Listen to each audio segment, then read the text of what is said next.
Sekali peristiwa Yesus berbicara kepada orang banyak yang mengerumuni dia. Angkatan ini adalah angkatan yang jahat. Mereka menuntut suatu tanda, tetapi mereka tidak akan diberi tanda selain tanda Nabi Yunus. Sebab sebagaimana Yunus menjadi tanda bagi orang-orang Niniwe, demikian pula lah Anak Manusia akan menjadi tanda bagi angkatan ini. Pada waktu penghakiman, Ratu dari Selatan akan bangkit bersama orang dari angkatan ini dan akan menghukum mereka. Sebab Ratu ini datang dari ujung bumi untuk mendengarkan hikmat Salomo. Dan sungguh yang ada di sini lebih daripada Salomo.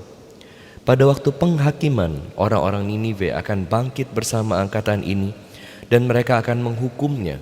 Sebab orang-orang Niniwe itu bertobat waktu mereka mendengarkan pemberitaan Yunus. Dan sungguh yang ada di sini lebih daripada Yunus. Demikianlah sabda Tuhan. Terpujilah Kristus.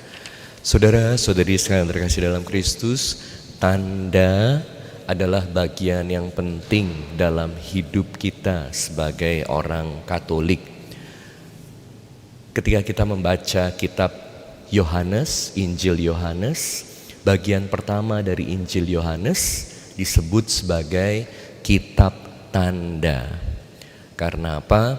Karena dalam bagian pertama Injil Yohanes kita mendengar bagaimana Yesus melakukan banyak mujizat. Salah satunya adalah mujizat di Kana. Ini adalah tanda dari Allah. Tanda ini sebagai cara Allah berkomunikasi kepada kita. Jadi kita dalam hidup rohani perlu peka terhadap tanda dari Tuhan.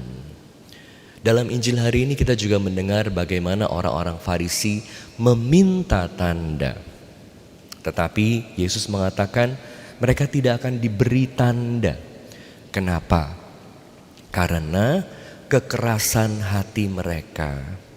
Mereka meminta tanda bukan untuk percaya pada Yesus, tapi untuk menjatuhkan Yesus.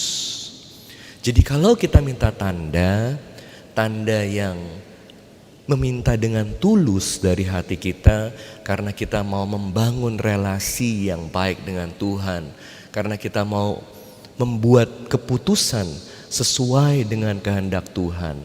Boleh gak minta tanda seperti ini? Boleh. Kita boleh minta sama Tuhan, Tuhan beri saya tanda supaya bisa memutuskan yang terbaik dalam hidup.